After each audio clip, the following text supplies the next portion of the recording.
do it. We all do it with our dogs. What am I talking about? Spoiling them, right? We love our dogs so much, but spoiling our dogs too much can lead to a lot of issues, and we want to make sure that in between spoiling our dogs, we have a happy balance between affection and discipline because things can go left really quickly.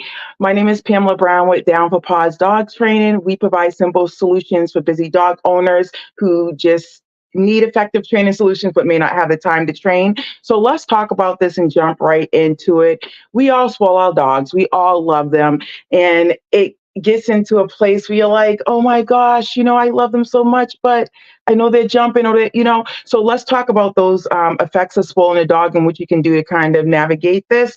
So one thing that can happen if we start to spoil our dogs is they become over dependent on us if we spoil them excessively. So what that means is that they're going to be dependent on you for everything, and they're going to essentially look to you to make decisions for things instead of them being able to do that on their own. And they become really, really needy in that way. So you just want to make sure that, yes, if you're spoiling your dog, it can lead to over dependence. I'm just going to go through what it can lead to, and then I'll talk about how we can fix it, right? So one thing, again, over dependence. Two, the one thing I do see is behavioral issues. So a dog that has that's spoiled too much, they may show signs of like excessive barking. They may show aggression. The one thing that I do see a lot of is the separation anxiety, and I really don't think this is intentional. I think it all boils back down to the pandemic when everyone was working from home. Now everyone's working from home. Your dog's right there. So essentially, even if you're not spoiling them, you're with them all day long, and then you try to leave, and it's a problem. So add on to you like spoiling a dog on top of being home all day, that definitely can lead to behavioral issues. And when they talk about aggression and things like that, I've seen that. In dogs who are spoiled because they become attached to their owners and they don't want anyone else around them. So you want to keep that in mind when you're like over spoiling your dog. And this one, right? You probably wouldn't think about it, but spoiling your dog can often lead to health issues, and you're probably thinking like, what? But if you think about it, and I can be guilty of this too, when we spoil our dogs, we tend to give them excess food, excess treats. We give them some of our foods and things like that, and that may lead to an improper balance of nutrition, which in return can lead to health problems. So that's something that we didn't even think about, but you just want to keep that in mind. And even as I'm going through this, I don't want you to think, oh my gosh, I can't spoil my dog or give them affection. Again, this is talking about having a healthy balance in between.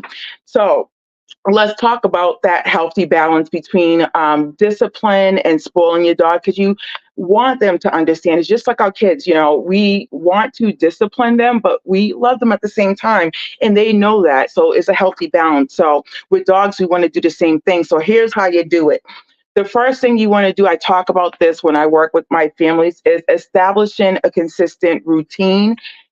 Dogs thrive on routine and expectations. And I always say, if you never trained your dog a day in their life and they're acting out, oh, excuse me, most likely they just need a consistent routine, which should consist of sleep, play, eating, partying, and repeat. And just like that, when they learn to expect things, they don't act out. That's like someone saying to you, like, oh, you're going over to your friend's house and you don't tell them what to expect when you go over there, and you just go over there and you just kind of like, huh, what can I get into? Dogs are no different. So make sure you're establishing a routine.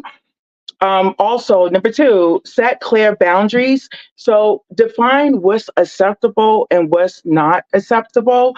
Try not to reinforce undesirable behaviors. I see this a lot with jumping dogs. I'll hear like, oh, well, the dog doesn't jump on me. Oh, well, the dog's like jumping on the kids or whatever it may be. You have to teach your dog what to expect.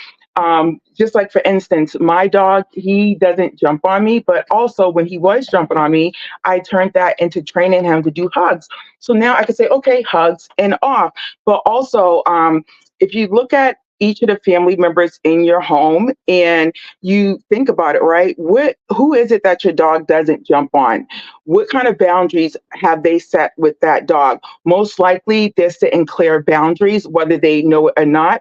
They may be that person that says, no to the dog, meaning in one tone. They're not like, oh no, stop, stop, stop. But essentially, you just want to set clear boundaries with your dog. I never want to take away from one person's from fun with a dog. For instance, someone may not mind a dog jumping on them. So you just have to help the dog understand, like, hey, you can jump on that person, but that not the other one. So essentially, teach your dog expectations that you want them to have.